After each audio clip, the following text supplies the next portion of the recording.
Your home has been sitting on the market for 3 weeks. You've had a handful of showings, maybe one lowball offer, and you cannot figure out why. The price is right, the neighborhood is solid, but nobody is biting. And I'm going to tell you something your real estate agent probably hasn't said to your face. It might be the photos. Actually, it's almost definitely the photos. And the stuff in those photos. And the stuff behind the stuff in those photos. Hit subscribe before we get into it, because this one is going to save you either serious money or serious time. And I don't want you coming back later wishing you'd seen this sooner. I'm Jerry Davis, and I've spent years working in renovation, remodeling, and property prep, and I can tell you without hesitation that the gap between what a home sells for and what it could have sold for almost always comes down to presentation. Not price, not location, presentation. Buyers are making decisions in the first 8 seconds of scrolling through photos. 8 seconds. If your listing photos look like someone handed a flip phone to a teenager and said, "Go nuts," you've already lost half your audience before they've even read the square footage. So let's talk about what's actually happening in these photos that's costing homeowners real money and what you can do about it, most of which doesn't require spending a fortune. Let's start with the kitchen, because the kitchen is where listings are won or lost.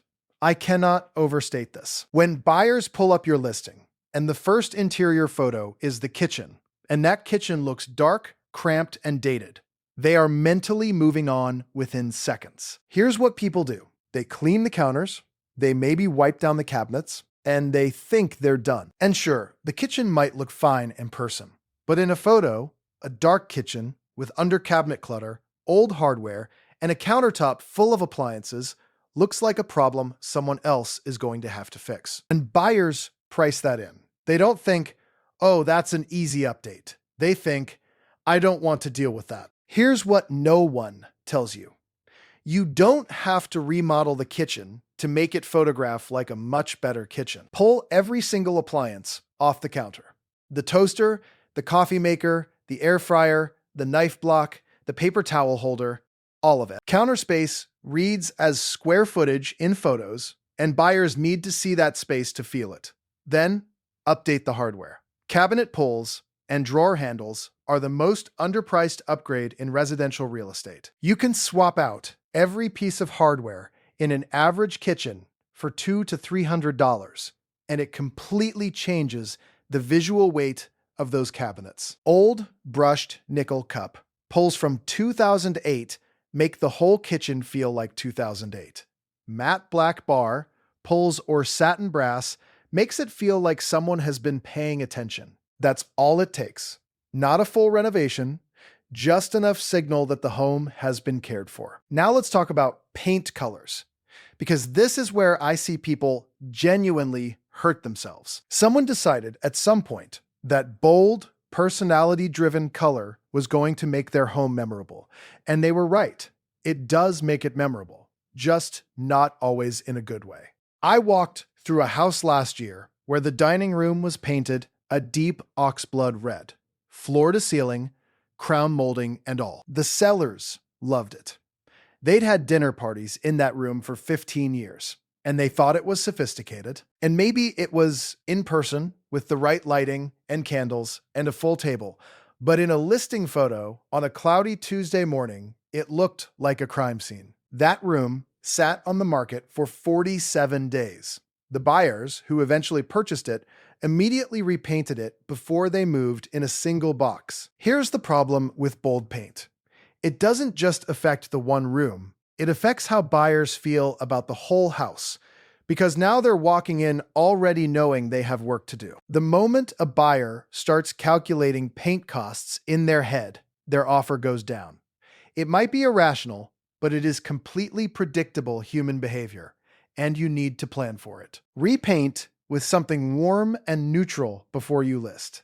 I know everyone says greige, and I know everyone is tired of hearing it, but warm whites, soft taupes, and light warm grays photograph beautifully, make rooms feel bigger, and give buyers a blank canvas they can mentally furnish with their own stuff. That is what you want them doing. You want them mentally moving in, not mentally repainting. This is where people mess up in the bathroom too. Look, I get it. Tile is exciting when you're in the showroom. It looks bold and unique, and you think it's going to make the space feel custom. And sometimes it does. But loud, pattern-heavy tile in a small bathroom photographs like visual noise, and buyers don't know how to edit it down mentally. That busy cement tile on the floor, the colorful zellige on the walls, the funky grout color, all of it compounds in a photo until the room just feels chaotic. And the bathroom is supposed to feel calm. That's the whole point of a bathroom. Don't get me wrong, I'm not saying tile has to be boring. But there's a difference between interesting and exhausting. Large format neutral tile with a clean grout line photographs beautifully. A simple white subway tile in a running bond or herringbone is never going to feel dated in a listing photo because it doesn't trigger an era. The minute someone looks at your bathroom tile and thinks, "That's so 2019, you've aged your whole house in their mind. The same way an avocado green toilet ages a bathroom to the 70s, a very specific trendy tile ages a bathroom to whatever year that trend peaked. Neutral doesn't mean cheap. Neutral means the buyer can imagine their towels, their art, their accessories in the space without fighting the bones of the room. Now let's talk about furniture scale, because this one drives me absolutely nuts. I walk into houses every week where someone has put a sectional sofa in a living room that cannot physically hold a sectional sofa. And then they photograph it and wonder why the room looks like a furniture warehouse. Scale is everything. When furniture is too big for a room, the room looks smaller than it is in photos, and it reads as a tight, cramped space. Buyers don't see the furniture as the problem. They see the room as the problem. Before listing, pull oversized furniture out of the space entirely. Borrow a smaller sofa from a friend, rent staging furniture, or just work with what you have minus the pieces that don't fit. A room with less furniture that fits the scale properly always photographs larger than a room stuffed with furniture that technically fits through the door. Always. And while you're at it, take a hard look at what's on every surface. People are used to living with stuff everywhere. Mail on the counter, photos on every shelf, magnets all over the fridge, kids' artwork on the cabinets. None of that reads well in photos. It makes a home look small, cluttered, and personal in a way that blocks buyers from seeing themselves in the space. Here's a pro tip. Walk through your home room by room and take a photo of each space with your phone before you do any staging. Then look at those photos critically. I promise you will see things in that photo that you completely stopped seeing in person. The stack of books in the corner, the mismatched throw pillows, the pendant light that hangs too low, the outlet covers that are yellowed, the baseboard scuff from the dog. You see past all of that when you live there. The camera doesn't. The buyer doesn't. And the photo is their first impression. So that's what determines whether they schedule a showing or keep scrolling. Let's talk about lighting for a minute, because lighting is the single fastest way to make a home look expensive or cheap in photos. And most people just leave whatever fixtures came with the house and call it a day. Old builder-grade boob lights. And yes, that's what we all call them in the industry.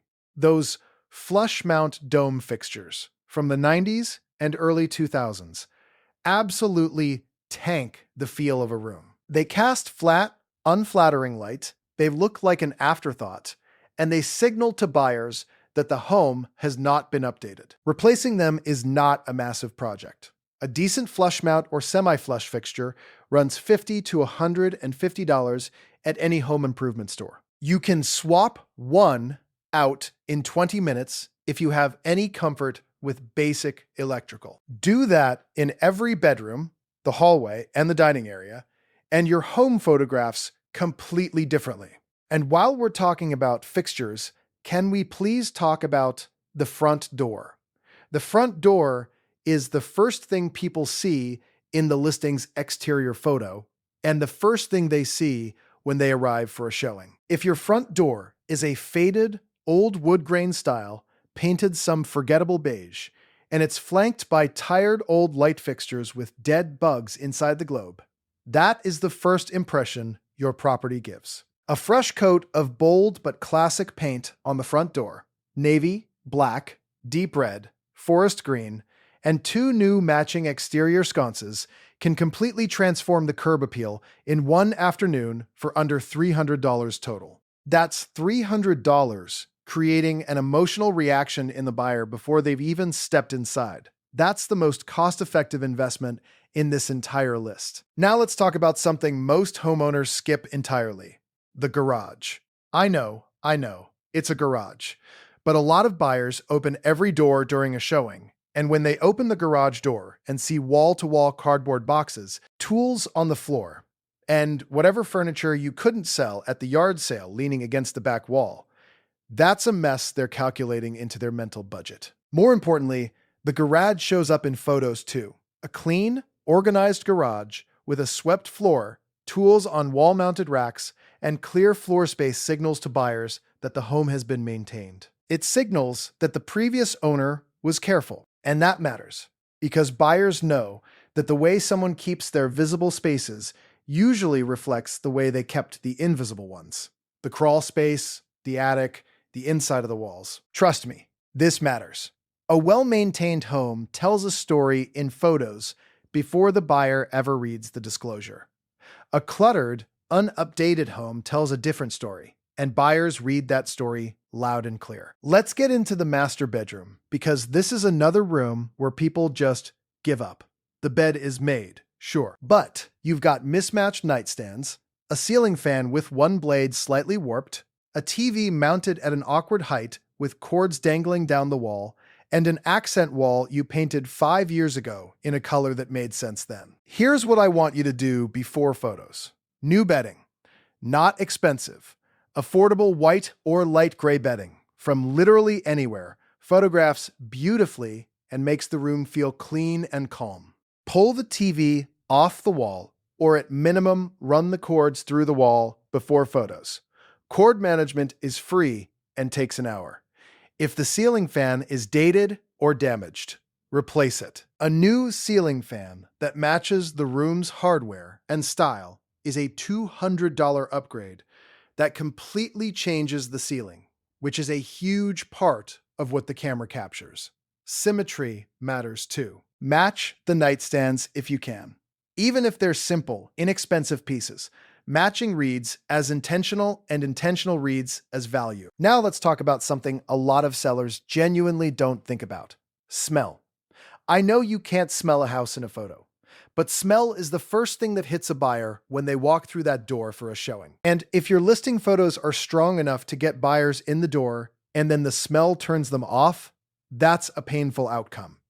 Pets, cooking smells, cigarette smoke, old carpet, must. These things do not just go away with a candle. Buyers can smell a cover-up from across the room. Deep cleaning the carpets, running dehumidifiers in the basement, replacing the HVAC filter, leaving windows cracked. These are the practical steps that convert showings into offers. Photos get buyers in the door. The actual experience of the house seals the deal. And yes, I know some of you are going to disagree with me on this next one, but we need to talk about overstaging. There is a version of staging that is so curated, so catalog perfect, that it feels fake, and buyers know it. When every surface has exactly one decorative object, the throw blanket is folded just so.